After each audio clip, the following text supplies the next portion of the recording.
નમસ્કાર। 1 ફેબ્રુઆરીના રોજ રવિવારે કેન્દ્રીય બજેટ રજૂ થવાનું છે।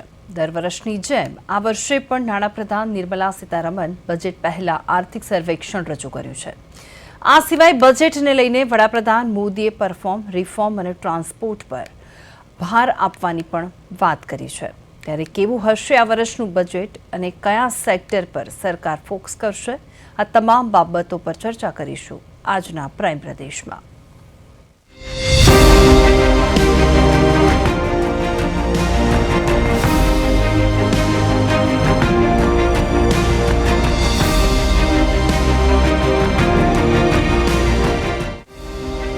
આગામી 1 ફેબ્રુઆરીના રોજ ભારતનું બજેટ આવી રહ્યું છે। સૌથી મોટી વાત એ છે કે ઇતિહાસમાં પહેલીવાર એવું થશે કે જ્યારે રવિવારના દિવસે સંસદમાં બજેટ રજૂ થશે। બજેટ 2026 પહેલા કેન્દ્રીય નાણામંત્રી નિર્મલા સીતારમણ દ્વારા સંસદમાં ભારતના આર્થિક ભવિષ્યની બ્લુપ્રિન્ટ રજૂ કરતું આર્થિક સર્વેક્ષણ 2025-26 રજૂ કરવામાં આવ્યું હતું। આર્થિક સર્વેક્ષણ એક એવી વસ્તુ છે કે જે ગત એક વર્ષમાં દેશની આર્થિક સ્થિતિ કેવી રહી તેનો હિસાબ આપે છે અને આવનારું બજેટ કેવું હશે એની પણ બાબતો આર્થિક સર્વેક્ષણમાં હોય છે। નિર્મલા સીતારમણે રજૂ કરેલા આર્થિક સર્વેક્ષણ અનુસાર સરકારનો અંદાજ છે કે આગામી નાણાકીય વર્ષ 2026-27માં ભારતનો જીડીપી વૃદ્ધિ દર 6.8%થી 7.2%ની વચ્ચે રહેશે। આર્થિક સર્વેક્ષણ 2026 અનુસાર ભારતનો વિકાસ દર દુનિયાની સૌથી મોટી અર્થવ્યવસ્થાઓમાં શ્રેષ્ઠ રહ્યો છે। આ સિવાય આર્થિક સર્વેક્ષણમાં કહેવામાં આવ્યું છે કે એપ્રિલ અને ડિસેમ્બર 2025 દરમિયાન છૂટક ફુગાવો સરેરાશ 1.7% હતો, જે અત્યાર સુધીનો સૌથી નીચો મોંઘવારી દર છે। આર્થિક સર્વેક્ષણ 2026માં કહેવામાં આવ્યું છે કે ભારત હવે ટેકનોલોજીનું હબ બની રહ્યું છે। આ સિવાય પાવર, સ્ટીલ અને સિમેન્ટ જેવા ઉદ્યોગોએ ઉત્પાદન અને વપરાશ બંનેમાં વૃદ્ધિ નોંધાવી છે। ઇન્ફ્રાસ્ટ્રક્ચર ક્ષેત્રને વેગ મળ્યો હોવાની પણ વાત કહેવામાં આવી છે। વર્ષ 2020થી 2024 વચ્ચે ભારત વિશ્વમાં ડિજિટલ અર્થતંત્રમાં સૌથી મોટું રોકાણ પ્રાપ્તકર્તા તરીકે ઉભરી આવ્યું છે, જેમાં ભારતે આશરે $114 બિલિયન જેટલું રોકાણ પ્રાપ્ત કર્યું છે। આ સિવાય ભારત પાસે અત્યારે વિદેશી હુંડિયામણનો મજબૂત ભંડાર પણ છે। 2026માં ભારતનું વિદેશી હુંડિયામણ ભંડાર $701.4 અબજ ઐતિહાસિક સ્તરે પહોંચી ગયું છે। ટૂંકમાં કહીએ તો આર્થિક સર્વેક્ષણ જોતા એવું લાગે છે કે ભારતે તેના આંતરિક પડકારોને તો પાર પાડ્યા જ છે, પરંતુ આ સિવાય કેટલાક ક્ષેત્રોમાં વૈશ્વિક સ્તરે ભારતનું કદ મજબૂત થયું છે। સંસદ પરિસરમાં આજે વડાપ્રધાન નરેન્દ્ર મોદીએ પત્રકારોને સંબોધન કર્યું હતું અને બજેટને લઈને કેટલીક મહત્વની વાતો પણ કરી હતી। વડાપ્રધાન મોદીએ કહ્યું કે રિફોર્મ, પરફોર્મ અને ટ્રાન્સફોર્મ અમારી સરકારની નીતિ છે। વડાપ્રધાને કહ્યું કે ભારત હવે રિફોર્મ એક્સપ્રેસ પર ચાલી નીકળ્યું છે। જો કે વડાપ્રધાને આ મામલે વધારે વિગતો તો ન આપી, પરંતુ એક્સપર્ટ્સ માની રહ્યા છે કે બજેટ સત્રમાં આ વખતે કંઈક મોટું થવાનું છે। વડાપ્રધાન મોદીએ કહ્યું કે આપણે ગુણવત્તા આપવા પર ફોકસ કરવાનું છે। બજાર ખુલી ગયું છે આપણા માટે, તો આપણે ઉત્તમમાં ઉત્તમ ગુણવત્તાનો સામાન લઈને બજારમાં નીકળવાનું છે। 27 દેશો સાથે થયેલી સમજૂતી આપણા દેશના માછીમારો, ખેડૂતો, યુવાનો અને સર્વિસ સેક્ટરમાં જવા માટે ઉત્સુક લોકો માટે અનેક મોટી તકો લઈને આવવાની છે। મેન્યુફેક્ચરિંગ, ગ્રીન એનર્જી, ઇન્ફ્રાસ્ટ્રક્ચર, નાના અને મધ્યમ કદના ઉદ્યોગો, ફાર્મા સેક્ટર અને સામાન્ય માણસ બધાને આ બજેટ પાસેથી મોટી આશાઓ અને અપેક્ષાઓ છે। આ બજેટમાં લોકો સરકાર પાસેથી મોટી અપેક્ષા રાખી રહ્યા છે। ત્યારે આશા રાખીએ કે આવનારું બજેટ માત્ર આંકડાઓની માયાજાળ નહીં હોય, પરંતુ ભારતીય અર્થવ્યવસ્થાને નવી દિશા આપનારું સાબિત થઈ શકે। જો કે સરકાર પણ શોર્ટ ટર્મ રાહતને બદલે લોંગ ટર્મ ગ્રોથ પર ફોકસ કરે તેવી શક્યતાઓ પૂર્ણતઃ છે। બ્યુરો રિપોર્ટ, પ્રદેશ 24 ગુજરાતી। કેવું રહેશે બજેટ 2026 અને એના ઉપર જ આજે આપણે ચર્ચા કરવી છે અને આપણી સાથે જોડાઈ ગયા છે નયનભાઈ પરીખ, પ્રોફેસર હિતેશ ભાટિયા આર્થિક નિષ્ણાંત છે અને ભરતભાઈ પંચાલ વરિષ્ઠ પત્રકાર છે, આપણી સાથે જોડાઈ ગયા છે. હવે પહેલાં આપણે નયનભાઈ સાથે વાત કરીએ. નયનભાઈ, 2026નું બજેટ તમારા મતે કેવું રહેશે? ભૂમિબેન, મને લાગે છે કે બજેટ સારું રહેશે. એના પહેલા મેન આપણને ડર હતો એ કે આ યુએસ સરકાર દ્વારા જે આપણી ઉપર ટેરિફ ઝીકાયા, એટલે લગભગ ઓગસ્ટમાં 50% ટેરિફ આપણી ઉપર લાગુ કર્યા.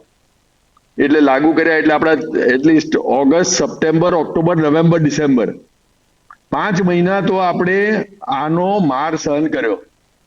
અને જ્યારે આ મુકાયું ત્યારે ઓગસ્ટમાં જ્યારે ચર્ચાઓમાં લોકોએ ભાગ લીધો ત્યારે બધાને એમ લાગતું હતું કે જીડીપી ગ્રોથમાં આપણા 1 થી 2% આપણે નુકસાન વેઠવું પડશે. પણ આપણે અત્યારે જે આર્થિક સર્વેક્ષણ જોઈએ છે એમાં સર્વેક્ષણમાં કહે છે કે 7% આપણો ગ્રોથ લાગે છે. એટલે આ મોટી ઇકોનોમીઝમાં સૌથી મોટો ગ્રોથ રેટ છે. અને આજે વૈશ્વિક અનસર્ટનિટી છે એમાં આપણે આટલું કર્યું છે એ એક મહત્વની વાત છે. એટલે એમાં આપણે શું ઘણી ચીજોનો ફાળો છે. જીએસટીમાં આપણે તરત રેટ ઘટાડ્યા. આપણે ઇન્ટરનલ એવી વ્યવસ્થા કરી કે આ એક્સટર્નલ આપણને જે તકલીફો છે એનાથી આપણે બચાવી લીધા પોતાની જાતને. એટલે આ બધી ચીજોના કારણે હું ગણું છું કે એક કોન્ફિડન્ટ ભારતનો જન્મ થયો. આપણા બધાને એક તો ઇન્ફ્લેશન ઘટ્યું, આપણો જીડીપી ગ્રોથ સારો રહ્યો. આપણને જે ડર હતો કે આપણે માર ખાઈશું આ 4-5 મહિનામાં, એની જગ્યાએ આપણે અડીખમ ઉભા રહ્યા. હમણાં જુઓ તો યુરોપિયન યુનિયન જોડે આપણે ફ્રી ટ્રેડ એગ્રીમેન્ટ કર્યા. એટલે અમેરિકા આપણો લાર્જેસ્ટ ટ્રેડ પાર્ટનર છે. આપણે સૌથી વધારે એક્સપોર્ટ ત્યાં કરીએ છીએ. એમાં આપણને જે તકલીફ પડી છેલ્લા 5 મહિનામાં, એમાંથી આપણે બેઠા થઈ અને જે મધર ઓફ ઓલ એગ્રીમેન્ટ કે છે એવો ટ્રેડ એગ્રીમેન્ટ કર્યો. એટલે યુરોપનો ટ્રેડ એગ્રીમેન્ટ એવો છે કે જેમાં 27 દેશો સામેલ છે. અને એમાં લગભગ આઈડિયા એવો છે કે લોંગ રનમાં આપણે લગભગ 5-10% આસપાસ ટ્રેડની આપલે કરીશું. એટલે આ જે ચીજથી અને આ ચીજનો અમલમાં આવશે લગભગ 27માં, એટલે વર્ષ થશે. આ વર્ષમાં એનો અસર નહીં પડે, પણ આપણે આ કરી લીધું છે અને સાઇન કરી દીધા છે ટ્રેડ એગ્રીમેન્ટ. એનો આપણને આઈ થિંક એક નૈતિક પોઈન્ટ મળશે અને આપણે કોન્ફિડન્સમાં વધારો થશે. એટલે જે પ્રધાનમંત્રીએ કહ્યું કે આપણે કોન્ફિડન્ટ ભારત તરીકે ઇમર્જ થઈશું, આપણે રિફોર્મ કરવાની આપણામાં તાકાત આવશે. આપણે પોતે ઇન્ફ્લેશનને કાબુમાં રાખ્યો છે, એટલે જે છેવાડાના લોકો છે એને પણ અસર ના પડે એ પ્રમાણે કરીએ છીએ. અને આ બધામાં આપણે રિફોર્મનો જે પેલો એક્સપ્રેસ ચાલુ થયો છે એ રિફોર્મમાં આપણે ધીરા નહીં પડીએ. એટલે આ બધી ચીજોને કારણે હું માનું છું કે આવતા બજેટમાં ઇન્ફ્રાસ્ટ્રક્ચર ઉપર એમ્ફેસિસ મુકાશે. અને infrastructure again mother of all industries છે. સિમેન્ટ, સ્ટીલ, લેબર, નાના પરચુરણ કામ કરનારા, લેબર કોન્ટ્રાક્ટર, એ બધાને બળ મળે. એક જો રોડ થાય. તો નયનભાઈ, આ વખતના બજેટ જ્યારે રિલીઝ થશે તે વખતે તમને શું લાગે છે કે કયા સેક્ટરમાં ફાયદો થઈ શકે તેમ છે? મને લાગે છે કે ઇન્ફ્રાસ્ટ્રક્ચર સેક્ટરમાં તો ચોક્કસ ફાયદો થશે. અને ઇન્ફ્રાસ્ટ્રક્ચરની જે કંપનીઝ, એટલે જેમ સિમેન્ટ છે, સ્ટીલ છે, હવે સિમેન્ટમાં છે અદાણી ગ્રુપ છે, બાકીનું બિરલા ગ્રુપ છે, જે લોકોની લાર્જર પ્રેઝન્સ છે. જેવું ઇન્ફ્રાસ્ટ્રક્ચરમાં પૈસાનું ઇન્વેસ્ટમેન્ટ થશે એવી ડિમાન્ડ વધી અને સિમેન્ટ, સ્ટીલ વગેરેમાં ફાયદો થશે. એટલે હું ગણું છું કે આ સેક્ટરમાં તો ચોક્કસ. નયનભાઈ, ઓટોમોબાઈલ્સમાં તમને શું લાગે છે? કારણ કે જે રીતે આપણે વાત કરીએ કે 27 દેશોના જે યુરોપિયન યુનિયન સાથે જે ડીલ થવાની હતી અને થઈ ગઈ છે થોડી એવી, કે એમાં એવું પણ વાત એવી પણ છે કે જે લક્ઝુરિયસ કાર છે તે હવે સસ્તી થવાની છે, એટલે એ અસર પડવાની છે. ચોક્કસ ભૂમિબેન, તમે બહુ સરસ પોઈન્ટ લાવ્યા. અને આપણા દર્શકોને મારે કહેવું છે કે આ બજેટની પરિપ્રેક્ષમાં એ પ્રશ્ન મહત્વનો નથી. એટલા માટે ભૂમિબેન, કારણ કે આ આપણે જે યુરોપિયન યુનિયન જોડે ટ્રેડ એગ્રીમેન્ટ કર્યા છે એનો સૌથી વધારે જો ફાસ્ટ કામ થાય તો 1 વર્ષ રહીને, એટલે મારા હિસાબે 27 માર્ચ એપ્રિલ પહેલા આની અસર નહીં થાય. એટલે આ બજેટમાં તો એની નીલ અસર છે. જે આનો અમલ બી ચાલુ થશે, કારણ કે હવે શું છે, યુરોપિયન યુનિયનમાં આપણે એગ્રીમેન્ટ સાઇન કર્યો, હવે એનું 27 ભાષાઓમાં રૂપાંતર થશે. હા, પછી એ લોકોએ બધા પાર્લામેન્ટમાં જવું પડશે. એટલે આ બધામાં વર્ષ સવા વર્ષ તો આપ ગણી જ લો. એટલે આ બજેટમાં તો એની અસર નહીં થાય. આવતા વર્ષે આપણે વાત કરીશું કે ખરેખર જે લક્ઝરી કાર સસ્તી થશે, એમાં શું છે, મર્સિડીઝ સસ્તી થશે, ઓડી સસ્તી થશે, એમાં સામાન્ય લોકોને બહુ અસર નહીં પડે. અત્યાર સુધી 1 કરોડ રૂપિયાની ગાડી હતી, તો હવે 70 લાખની થશે, 60 લાખની થશે. પણ આમ જનતાના માટે તો એ એની સ્વપ્ન છે. એને તો મારુતિથી, એને તો પોતાની આપણી મહિન્દ્રાથી ચલાવવાનું છે. એટલે મારા હિસાબે ઓટોમોબાઈલ સેક્ટરમાં જે આપણું 1-2% બહુ જ લક્ઝરી, અલ્ટ્રા લક્ઝરી માર્કેટ છે, એ થોડું વધશે. પણ એના કારણે મારા હિસાબે નીચેની આપણી જે 20-10-20-30 નયનભાઈ, તમને નથી લાખની લાગતું કે જે રીતે લક્ઝુરિયસ કારની જો રેન્ટ અથવા તો તેનું જે વાત કરીએ કે એની જે લક્ઝુરિયસ કાર છે એ સસ્તી થવાની છે, તો તેના કારણે તેની ઇમેજ છે થોડી સસ્તી થઈ જશે? બિલકુલ સસ્તી થશે. એટલે તમે કહો છો એમ અમુક રીચ લોકો તો એ લેશે નહીં. હા, સવાલ એ જ છે. મારે તો ભૂમિવેર પર ઇમ્પ્રેશન જમાવવાની છે. આઈ એમ રીચ, આઈ હેવ અરાઇવ્ડ. એટલે જો બધા એવી વાપરવા માંડશે તો મારે તો કંઈક નવું શોધવું પડશે. એટલે મારે તો પછી લેમ્બોર્ગિનીની જગ્યાએ એક એવી ગાડી શોધવી પડશે કે જે મારું સ્ટેટસ સિમ્બોલ છે.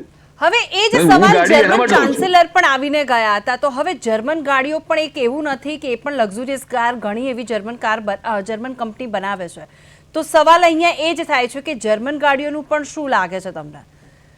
જર્મન ગાડીઓ ચોક્કસ સસ્તી થશે. પણ આ બધું એક અગેન હું ફરી કહું, મે જૂન 27 પહેલા આની અસર ના કરતા. કારણ કે આ 27 દેશોમાં જશે, બધું ઘૂંટાશે, થશે પાકું. પણ એ 1.5 વર્ષની પ્રોસેસ છે.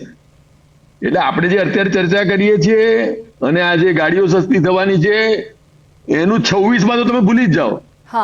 27માં અસર થશે, ત્યારે ચોક્કસ અસર થશે. તમે કહ્યું એમ જર્મન ગાડીઓ સસ્તી થશે અને એના કારણે અમુક આપણી જે મિડ અને હાઈ લેવલ ઇન્ડિયાનો ઓટોમોબાઈલ સેક્ટર છે એની થોડી અસર પડશે.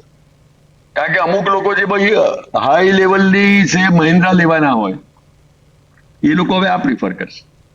કારણ કે હવે એમને મર્સિડીઝ જો મળે તો મહિન્દ્રાની હાઈ લેવલ ગાડી કરતા એ લોકો સ્વિચ કરશે. પણ એ બધું આઈ થિંક હજુ આપણી સ્ટ્રેટેજી બનાવવામાં વર્ષ થશે. એટલે વર્ષ સુધી આ એની અસર નહીં આવે નીચે. ઓકે, હિતેશભાઈ છે આપણી પાસે. હિતેશભાઈ ભાટિયા જોડાઈ ગયા છે. હિતેશભાઈ, તમારા મતે 2026નું બજેટ કેવું રજૂ થવું જોઈએ?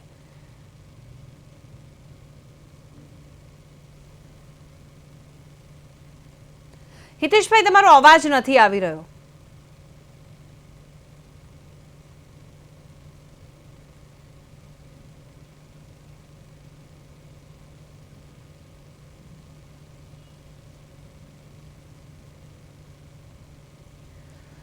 હિતેશભાઈ, કદાચ કોઈક ટેકનિકલ ખામી છે તો એ તમે થોડું સોલ્વ કરો, ત્યાં સુધી હું નયનભાઈ સાથે કન્ટિન્યુ કરીશ. નયનભાઈ, હવે આપણે ઓટોમોબાઈલ્સની પણ વાત કરી, બજેટ 2026ની આપણે કઈ રીતે બજેટ રજૂ થઈ શકે તેમ છે તમારા મતે. તો હવે સેક્ટરની પણ વાત કરી, સેક્ટર કયા કયા સેક્ટરની ઇફેક્ટ થઈ શકે છે. તો હેલ્થની વાત કરીએ તો હેલ્થ સેક્ટરમાં તમને કેવું લાગે છે? મારા હિસાબે હેલ્થ સેક્ટર બાબતમાં આ સરકાર અત્યારે સજાગ છે. એટલે અમુક સેક્ટર પર જેમાં ફોકસ છે એમાં હેલ્થકેર પર છે. અને હેલ્થકેર ઉપર આપણે આયુષ્માન ભારત પર જે વાત છે અને એની જે સ્કીમ છે એના હિસાબે મારા હિસાબે એની ઉપર વધારે ફોકસ મુકાશે. અને એના કારણે ફાર્મા સેક્ટરને ચોક્કસ ફાયદો થશે. અને ફાર્મા સેક્ટરને અત્યારે પણ એટલી બધી અસર નથી, કારણ કે અમેરિકાનો જે 50% ટેરિફનો માર છે એ સૌથી કોઈને ઓછી અસર પડી હોય તો ફાર્માને. અને અમેરિકા પણ શાણું છે, એ લોકોએ એ રીતે પ્લાન કર્યો છે કે ભાઈ ફાર્મા સેક્ટરમાં મારે આ 50% એટલા પણ નથી લગાડવા, કારણ કે મારે ત્યાં અમેરિકામાં જે બીમાર લોકો છે એને મેડિકલ જે ટ્રીટમેન્ટ છે એના ભાવ વધે, દવાઓના ભાવ વધે, તો ઉપરથી ત્યાં વધારે અસર પડે આપણા કરતા. એટલે એ ચીજો એમણે છોડી રાખી છે. એટલે મારા હિસાબે ફાર્મા સેક્ટર અને ફાર્મા સેક્ટરમાં બી સ્પેશિયલી જો રિસર્ચ એન્ડ ડેવલપમેન્ટ જે જાય છે અને આગળ જે ડ્રગ્સમાં સંશોધન થાય છે એની ઉપર પણ ફોકસ આવે એવું લાગે છે મને. હવે આ રહી આપણે હેલ્થ અને ફાર્મા સેક્ટરની આપણે વાત કરી. હવે રોજગારીની થોડી વાત કરી લઈએ, કારણ કે આપણા દેશમાં રોજગારી બહુ મોટો પ્રશ્ન છે. તો હવે આ બજેટની અંદર શું લાગે છે તમને રોજગારીના તકને લઈને? મારા હિસાબે આ તમારી બિલકુલ એકદમ સચોટ વાત છે. અને એક જે બજેટમાં મને પણ જે ભયસ્થાન લાગે છે એ આ છે, અને એ સરકારે હેન્ડલ કરવાનું છે. અને કેવી રીતે કરશે એ પ્રશ્ન છે, અને યક્ષ પ્રશ્ન છે. કારણ કે આપણે ત્યાં જીડીપી ગ્રોથ, આપણે ઇવન ગુજરાતનું મોડલ હોય કે ઇન્ડિયાનું મોડલ હોય, આપણે જીડીપી ગ્રોથની સાથે સાથે એમ્પ્લોયમેન્ટને મેળવી નથી શક્યા. એટલે આજે હાઈ ટેકનોલોજી જોબ્સ આવે, હાઈ ઇન્વેસ્ટમેન્ટ ઓરિએન્ટેડ જે ઇન્ડસ્ટ્રીઝ સ્થપાય, એમાં લોકોને આપણે કેવી રીતે પ્રોટેક્ટ કરીશું, નોકરીઓ કેવી રીતે સાચવીશું. એઆઈ વધશે જેમ જુઓ તો એઆઈ નું શોર્ટ ટર્મ નું એ જ છે કે એન્કરમાં ભૂમિબેન અત્યારે છે એની જગ્યાએ એઆઈ નું આપે જાણ્યું જ હશે, એન્કરિંગ કરે છે એઆઈ. હવે ફોર્ચ્યુનેટલી એટલું સફળ નથી થયું, પણ મારું કહેવું છે આ બધા પ્રયોગો થશે. એટલે તમારી મારી આજુબાજુ આપણા જે જોનારા દર્શકોની છે એની નોકરી પર શું અસર થશે એ આપણા માટે સૌથી વધારે ફોકસ કરવાનો ઇસ્યુ છે. અને આપણે ખાલી જીડીપી ગ્રોથ માટે નથી રાખવાનો, એના થકી એમ્પ્લોયમેન્ટ કેવી રીતે વધે. એક બાજુ ટેકનોલોજીમાં આપણે ઇન્વેસ્ટ કરવું છે, ટેકનોલોજીમાં આગળ વધવું છે, પણ એઆઈ દ્વારા જો નોકરીઓ ના છીનવાય એ બી જોવું પડશે. આજે હું બધાના મનમાં ડર જોઉં છું, એજ્યુકેશનલ ઇન્સ્ટિટ્યૂટમાં વાત કરું છું, ઇન્ડસ્ટ્રીમાં વાત કરું છું, તો એમ લાગે છે કે ખરેખર એઆઈ ના આવવાથી શોર્ટ ટર્મમાં નોકરીઓ તો નહીં છીનવાઈ જાય ને. જ્યારે કોમ્પ્યુટર આવ્યા ત્યારે બી આ ડર હતો, ઇન્ડસ્ટ્રીયલાઇઝેશન ત્યારે બી આ ડર હતો. એનો એક જ ઉપાય છે કે જો ઇકોનોમી ગ્રો થયા કરે તો અમુક જોબ ઘટશે પણ અમુક જોબ વધશે. પણ આ એક બહુ જ ફાઇન બેલેન્સ છે. અને આની ઉપર તો કલાકની ચર્ચા એક આના માટે જ ફાળવી શકાય કે ભાઈ ખરેખર એવો કેવી રીતે ગ્રોથ કરશો જેમાં જોબ સચવાય, ઉપર જોબ વધે. અને આપણે ત્યાં ખાસ જે લો ટેક વાળા લોકો છે, જે બહુ એજ્યુકેટેડ નથી, એ બધાને કેવી રીતે આપણે નોકરીઓ સાચવી રાખીશું જેની નોકરીઓ એઆઈ થી રિપ્લેસ ના થઈ જાય. બિલકુલ નયનભાઈ, તમે જે રીતે વાત કરી તે જ રીતે હવે હિતેશભાઈને મારે એ જ ક્વેશ્ચન પૂછવો છે કે હિતેશભાઈ, 2026 નું બજેટ તમારા મતે આવે છે? हाँ हाँ આવે છે. तो थोड़ा मुझे हिंदी में बोलने का परमिशन? हाँ कोई बात नहीं, आप बोल सकते हो. राइट, या तो अभी भारत की सरकार जो है वो एक बहुत अच्छे पड़ाव पे है. अगर आप पिछले 2-3 साल की घटनाक्रम देखेंगे जो देश में और दुनिया भर में हुआ है, इसमें काफी अनस्टेबिलिटी हमने देखी है. जैसे सर अभी बात कर रहे थे अमेरिका की टैरिफ की, यूरोपियन कंट्रीज की, चाइना की इफेक्ट की, इन सब माहौल के बीच में हमें सरकार को बधाई देनी पड़ेगी कि उन्होंने देश की अर्थव्यवस्था को बहुत अच्छी तरीके से संभाल के रखा है. चाहे हम महंगाई दर की बात करें तो बहुत कंट्रोल में है, चाहे हम एक्सचेंज रेट की बात करें तो हमें लगता है रुपये के ऊपर भाव चला गया है $1 का, पर फिर भी आप मानिए वो बहुत कंट्रोल्ड है. आरबीआई ने बहुत सतर्क काम किया है उसको कंट्रोल में रखने का. तो इस माहौल में अगर ये बजट आ रहा है तो ये बजट से बहुत उम्मीदें रहेंगी. उसका एक बड़ा कारण ये है कि मैक्रो इकोनॉमिक स्टेबिलिटी है, अर्थव्यवस्था की स्टेबिलिटी है, सरकार को डरने की कोई बात नहीं है. जैसे सर ने भी बताया कि अमेरिका ने लगाने के बावजूद हमारी अर्थव्यवस्था ग्रो किया है, हमारे एक्सपोर्ट्स ने ग्रो किया है, राइट. तो सरकार इस बजट में मुझे तो लगता है कि मैन्युफैक्चरिंग पे बहुत ज्यादा फोकस करेगी. जो मेक इन इंडिया की हम बात कर चुके हैं, सरकार उसमें ज्यादा महत्व देगी कि ज्यादा कंपनियां, स्मॉल मीडियम कंपनियां, छोटी कंपनियां, वो सब अपना उत्पाद बढ़ाएं और सरकार उसमें उनकी कैसे मदद करे ये देखने को बड़ा इंटरेस्टिंग रहेगा इस बजट की. उसके साथ साथ ये जो यूरोपियन यूनियन के साथ हमारा एग्रीमेंट हुआ है और जो अमेरिका के साथ भी अभी हमारा ट्रेड चल रहा है, मुझे ऐसा लगता है कि बजट में हमें रीडिंग बिटवीन द लाइंस करनी पड़ेगी. ये देखने को मिलेगा कि सरकार चेंजेस करेगी जिससे एक्सपोर्ट में और बढ़ावा हो. जी तो मैन्युफैक्चरिंग और एक्सपोर्ट, ये मुझे लगता है कि दो बड़े पड़ाव होंगे जो ये बजट को आगे लेके जाने में देश को बहुत मदद मिलेगी इसमें। બિલકુલ બિલકુલ ભરત પંચાલ પણ આપણી સાથે જોડી ગયા છે, વરિષ્ઠ પત્રકાર છે. ભરતભાઈ, આપનું સ્વાગત છે પ્રદેશ 24 ગુજરાતીમાં. ભરતભાઈ, સવાલ એ જ છે કે 2026નું બજેટ કેવું રહેવાનું છે, અને ખાસ તો આપણે વાત કરીએ ટેરિફની, તો ટેરિફનો માર બજેટ પર કેવો? જો બેઝિકલી ગ્લોબલ અનિશ્ચિતતાઓનો માહોલ છે આખો, હા, એટલે એ જીઓપોલિટિકલ ટેન્શન છે. અમેરિકા વચ્ચે આપણી ટ્રેડ ડીલ થઈ શકતી નથી, પણ અમેરિકાને છોડીને તમે જુઓ ને તો ઘણા બધા ફેક્ટર્સ કામ કરે છે કે ભારતે ઈરાન સાથે યુરોપિયન યુનિયન સાથે ડીલ કરી, આખી દુબઈ સાથે ડીલ કરી, યુએઈ સાથે ડીલ કરી. એટલે આ બધા જે ફેક્ટર્સ છે એ બધા ઇમ્પોર્ટન્ટ રોલ ભજવવાના છે આગામી દિવસોમાં. પણ આજે ઇકોનોમિક સર્વે જે રજૂ થયો એની અંદર નિર્મલા સીતારામને જેમ કહ્યું છે કે અમેરિકા સાથેની ડીલમાં અમારી વાતચીત ચાલુ છે, એટલે આ વર્ષના અંતમાં થઈ જશે, એમણે એવું કહ્યું છે. પણ તેમ છતાં બજેટ જે છે એ આ વખતનું એ ઇકોનોમીનો રોડમેપ રજૂ કરતું બજેટ રહેવાનું છે. કારણ કે ઇકોનોમી જ્યાં વિશ્વના અન્ય દેશો કરતા છે ને, આપણી ઇકોનોમી ખૂબ સારી છે, ગ્રો કરતી ઇકોનોમી છે. કારણ કે જીડીપી નો ગ્રોથ આપણો, આટલા બધા વૈશ્વિક અનિશ્ચિતતાઓ, આપણી કરન્સી તૂટી રહી છે, રૂપિયો, વિદેશી રોકાણ પાછું જઈ રહ્યું છે છેલ્લા 6 મહિના, તેમ છતાં પણ વ્યાજ દર ઘટી રહ્યા છે, ઇન્ફ્લેશનનો રેટ કંટ્રોલમાં છે. આ બધા ફેક્ટર પોઝિટિવ છે આપણા માટે. એટલે આપણું ઇકોનોમી જે ભારતનું છે એ ખૂબ મજબૂત છે. એટલે આ સંજોગોમાં બજેટ જે રજૂ થશે એ ઇકોનોમી માટે ખૂબ સારું રહેશે. ભારતીય અર્થવ્યવસ્થાને આગળ લઈ જતું બજેટ હું કહીશ એને.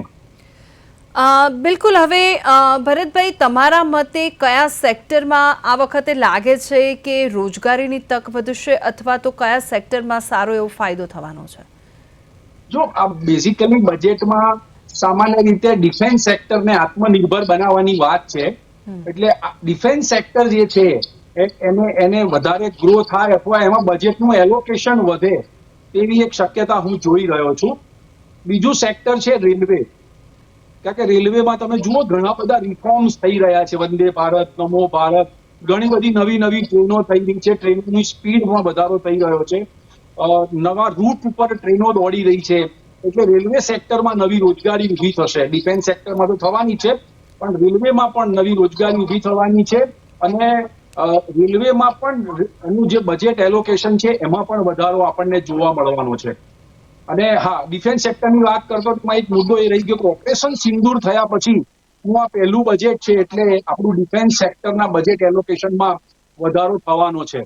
એટલે આ બે સેક્ટર મને ખૂબ સારા લાગે છે. બીજું કે ઇન્ડિયન ઇકોનોમીને આગળ લઈ જવી હોય તો એમને ઇન્ફ્રાસ્ટ્રક્ચર સેક્ટરને પણ બૂસ્ટ આપવું પડે. સામાન્ય રીતે દર વર્ષે હોય છે, પણ આ વર્ષે પણ ઇન્ફ્રાસ્ટ્રક્ચર અને રિયાલિટી સેક્ટરમાં બૂસ્ટ મળે અથવા એલોકેશન વધે એ માટેના પ્રયત્નો એમના હશે. હા, ઇન્કમ ટેક્સ એક્ટ આપણો 1 એપ્રિલ લાગુ થઈ રહ્યો છે, 1 એપ્રિલ 2024 એટલે 1961 નો જે ન્યૂ ઇન્કમ ટેક્સ કોડ હતો એને સ્થાને હવે ન્યૂ ઇન્કમ ટેક્સ કોડ જે આવે છે 2025 એ અમલી થઈ રહ્યો છે. પણ એની અંદર એટલું બધી સરળ ભાષામાં એને કર્યું છે, ઘણા બધા ચેપ્ટર જે કન્ફ્યુઝન વાળા હતા બધા કાઢી નાખવામાં આવ્યા છે. એટલે સરળીકરણ, રિફોર્મ્સ, આ બધી વાત નવા ઇન્કમ ટેક્સ કોડમાં આપણને જોવા મળવાની છે. એટલે રિયાલિટી ઇન્ફ્રાસ્ટ્રક્ચર, રેલવે અને ડિફેન્સ, આ 3 ફેક્ટર છે, એમાં વધારે એલોકેશન થશે અને એમાં રોજગારીનું સર્જન પણ થશે. હિતેશભાઈ, હવે સૌથી વધુ ફાયદો કયા સેક્ટરને થઈ શકે તેમ છે આ વખતના બજેટમાં? जैसे दोनों एक्सपर्ट्स ने बोला है, मैं भी ये मानता हूँ, इंफ्रास्ट्रक्चर पे तो सरकार को फोकस रहेगा ही, जो पिछले कुछ सालों में भी हमने देखा है, और इसमें और बढ़ोतरी होगी. सरकार ज्यादा पैसा अलोकेट करेगी रोड इंस्पेक्शन पर काम में. ये अभी भी हमारे देश में पक्का रोड की बहुत कमी है, तो हाईवेज, एक्सप्रेसवेज के साथ साथ पक्का रोड पे भी सरकार फोकस करेगी, क्योंकि रोड बनाने से 1 किलोमीटर के रोड में 22 से 24 करोड़ का रोजगार होता है. ये एक है. तो जितना ज्यादा रोड कनेक्टिविटी बढ़ेगी, उतना बिजनेस, स्मॉल मीडियम एंटरप्राइजेस का बिजनेस ज्यादा बढ़ेगा. और मुझे लगता है कि सेक्टर के साथ साथ सरकार की भी कोशिश रहेगी कि लोगों के जेब में ज्यादा पैसा है। तो न्यू रिजीम जो इनकम टैक्स में जो उसके अंदर हो सकता है कि स्टैंडर्ड डिडक्शन की लिमिट बढ़ जाए, उससे लोगों को टैक्स पेयर्स को थोड़ा फायदा हो। तो जो जीएसटी रिफॉर्म आए थे पिछले साल में, जिसमें कंजम्पशन बढ़ा था पिछले साल, उसका मोमेंटम शायद सरकार किसी तरह से जारी रखने की कोशिश करेगी बाय गिविंग सम बेनिफिट, कुछ फायदे न्यू रिजीम में दे करके। हो सकता है कि लोगों की डिस्पोजेबल इनकम, जो क्षमता है खर्चा करने की, उसको बढ़ाने की कोशिश कर सकती है सरकार। तो वो देखना बड़ा इंटरेस्टिंग रहेगा कि क्योंकि जब लोग खर्चा करेंगे तो अपने आप एफएमसीजी, गारमेंट्स, टेक्सटाइल, कुछ सेक्टर्स का उत्पादन अपने आप बढ़ेगा, ग्रोथ अपने आप आएगी, उसका एक ट्रिकल डाउन इफेक्ट होता है। तो ये हो सकता है कि ये भी सरकार इस बजट में हमको देखने को मिले। બિલકુલ ભરતભાઈ, હવે સવાલ ટેક્સનો કરીએ આપણે તો હવે બજેટની અંદર સૌની નજર ટેક્સ ઉપર જ હોય છે કે કેટલા પર્સન્ટેજ ટેક્સ લાગવાનો છે. તો તમને શું લાગે છે કે કઈ વસ્તુ પર ટેક્સીસ વધવાની અને ઘટવાની શક્યતા છે? જો ઇન્કમ ટેક્સ, પર્સનલ ઇન્કમ ટેક્સની વાત કરીએ તો 2025 નું જે બજેટ રજૂ થયું અને એમાં 12 લાખ રૂપિયા સુધીની આવક ટેક્સ ફ્રી કરી નાખી, બધાને એકદમ ચોંકાવી દીધા અને બહુ મોટી જાહેરાત થઈ કે તમે દર મહિને 1 લાખ રૂપિયા કમાઓ તો તમારે કોઈ રૂપિયાનો ટેક્સ ભરવાનો નથી. એટલે એ પર્સનલ ઇન્કમ ટેક્સની વાત થઈ. ઇન્કમ ટેક્સ એક્ટમાં પણ રિફોર્મ્સ ઘણા બધા કર્યા છે, જીએસટીમાં પણ રિફોર્મ કર્યા છે. એટલે જીએસટીમાં તો 2 રેટ કાઢી નાખ્યા છે. બજેટ રજૂ થાય એ પહેલા જીએસટી રિફોર્મ થઈ ગયું, બે સ્લેબ કાઢી નાખવામાં આવ્યા. એને કારણે ઘણી બધી વસ્તુઓ સસ્તી થઈ ગઈ છે અને એનો અમલ આપણે નવરાત્રીને એના થઈ ગયો નવરાત્રીમાં. એટલે દિવાળીમાં તમે જોયું કેટલું બધું શોપિંગ લોકોએ કર્યું છે એ સંદર્ભમાં. એટલે બજેટમાં હવે હું તમને કહીશ કે વડાપ્રધાને આજે ઇકોનોમિક સર્વે રજૂ કર્યો એની પહેલા એનું એક સ્ટેટમેન્ટ ખૂબ મહત્વનું છે. એ આપણા દર્શક મિત્રોને આપણે જણાવીએ કે વડાપ્રધાન નરેન્દ્ર મોદીએ એવું કહ્યું કે રિફોર્મ, પરફોર્મ અને ટ્રાન્સફોર્મ આ એ સરકાર છે. અમે આમાં માનીએ છીએ અને અમારી સરકાર છે એ માનવીને કેન્દ્રમાં રાખી અને બજેટ તૈયાર કરે છે. અને રિફોર્મ એક્સપ્રેસ હવે તેજ ગતિએ દોડી રહી છે. એટલે આનો સંદર્ભ આપણે એવો કરી શકીએ, આવું ગેસ કરી શકીએ કે આ વખતનું બજેટ છે રિફોર્મ્સ ઉપર ભાર આપતું હશે. એટલે ઘણા બધા સુધારા આ વખતે આવે તો આપણને નવાઈ ન લાગવી જોઈએ, કારણ કે વડાપ્રધાને આપણને સંકેત પહેલા જ આપી દીધો છે. એટલે ઘણી બધી વસ્તુઓ સસ્તી થઈ છે, ઘણા બધા કાયદાઓને સરળીકરણ કરવામાં આવ્યા છે. એટલે આ વખતના બજેટમાં જોઈએ હવે નાણાપ્રધાન નિર્મલા સીતારામનના બજેટમાં શું નવું નીકળે છે એના ઉપર આપણે ફોકસ કરવું પડશે. તો હવે ભરતભાઈ, 27 દેશોના યુરોપિયન યુનિયન સાથે મધર ઓલ ડીલ થઈ છે, તો શું આ ડીલની અસર બજેટ પર કેવી પડશે, તમને કેવી લાગે છે? જો બજેટ બેઝિકલી આપણે બહુ ગૌરવની વાત છે કે યુરોપિયન યુનિયન સાથે છેલ્લા 10 વર્ષથી આ ટ્રેડ અંગેની વાતચીત ચાલતી હતી, પણ એ ફાઇનલ થઈ નહોતી. પણ આ વખતે ફાઇનલ થઈ છે. એની પાછળના કારણો પણ અનેક છે, કારણ કે અમેરિકાના ટ્રમ્પનો ઘણો બધું પ્રેશર આવ્યું, યુરોપિયન કન્ટ્રીઝ ઉપર પણ આવ્યું છે અને ભારત ઉપર 50% ટેરિફ નાખી. એટલે બંને દેશોને બંને દેશની જરૂરિયાતો ઊભી થઈ. હવે યુરોપિયન યુનિયન સાથે જે ટ્રેડ ડીલ થઈ છે એની કાયદાકીય કેટલીક પ્રક્રિયાઓ પૂરી કરવાની છે. એટલે આનો જે અમલ છે, આ જે ફ્રી ટ્રેડ એગ્રીમેન્ટનો અમલ છે એ 2027માં થવાનો છે. હા, લોંગ ટર્મ માટે આ ડીલ ખૂબ સારી છે અને ભારત માટે એક આનંદના સમાચાર છે કે આવી મોટી ડીલ યુરોપિયન દેશો સાથે થઈ છે અને 27 દેશોમાં થઈ છે. એટલે ભારતની હાજરી હવે યુરોપિયન કન્ટ્રીઝમાં જોવા મળવાની છે અને યુરોપિયન કન્ટ્રીઝની હાજરી ભારતમાં પણ જોવા મળવાની છે. ત્યાંથી ઘણું બધું રોકાણ પણ આવવાનું છે, ત્યાંની કાર પણ અહીંયા આવવાની છે. એટલે આ બધા ફાયદા પણ આપણને 2027માં જોવા મળવાના છે. ઓકે, સવાલ છેલ્લો ભરતભાઈ, બધાની આશા બજેટ પર હોય છે, પણ શું લાગે છે આ બજેટ આ વખતે રજૂ થશે તેનાથી લોકો નિરાશ થશે ખરા? ના, મને નથી લાગતું નિરાશ થાય, કારણ કે રિફોર્મ્સ વાળી વાત જ્યારે આવે ને ત્યારે રિફોર્મ્સમાં ટેક્સેશનનું સરળીકરણ આવે, તમામ સેક્ટરનું સરળીકરણ આવે, મ્યુચ્યુઅલ ફંડ હોય તો મ્યુચ્યુઅલ ફંડનું સરળીકરણ આવે, જે જૂના જે કાયદાઓ જે છે એમાં કેટલું બધું સરળીકરણ કરવામાં આવ્યું છે, જીએસટી રિફોર્મ્સ આવી છે, એટલે કોઈ નિરાશ થવાની વાત નથી, આમાં પ્રોત્સાહન જ આપવાની વાત છે. અને મોદી સરકાર આવ્યા પછી એમણે ટેક્સેશન ઘટાડવાની વાત કરી છે, એમણે ક્યાંય બોજો નાખ્યો નથી અત્યાર સુધી બોજો નથી નાખ્યો, એમણે સરળીકરણ જ કર્યું છે. એટલે કોઈ નિરાશ નથી થવાનું, બધા માટે આનંદના જ સમાચાર બજેટમાં આવશે. ભરતભાઈ અને હિતેશભાઈ, આપનો ખૂબ ખૂબ આભાર પ્રદેશ 24 ગુજરાતી સાથે જોડાઈને ખૂબ જ સરસ માહિતી આપી તે બદલ. કેવું રહેશે બજેટ 2026 એ તો હવે 1 ફેબ્રુઆરીએ જ્યારે જે રીતનું બજેટ રજૂ કરવામાં આવશે તેના ઉપર જ ખબર પડશે કે કેવું રહેશે બજેટ 2026. અને આ સાથે જ રજા લઈશ. નમસ્કાર.